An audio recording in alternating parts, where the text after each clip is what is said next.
Okay, this is my first look at the worst case scenario survival game. As soon as I saw this one, I had to grab it. It's for ages 8 or up, 2 or more players. It's a huge box and bright yellow from University Games. We've had lots of stuff from them. So let's open it up. We've got this deck of cards here in the center. We've got a warning, and I'm guessing underneath here we have a board. Oh, some pieces coming out of here too. So we have some pieces, look like plastic. And let's take a look at this board. Oh, very cool. It's a trail.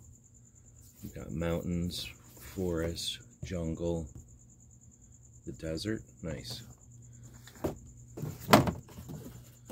And I'm guessing then we have this stack of cards here.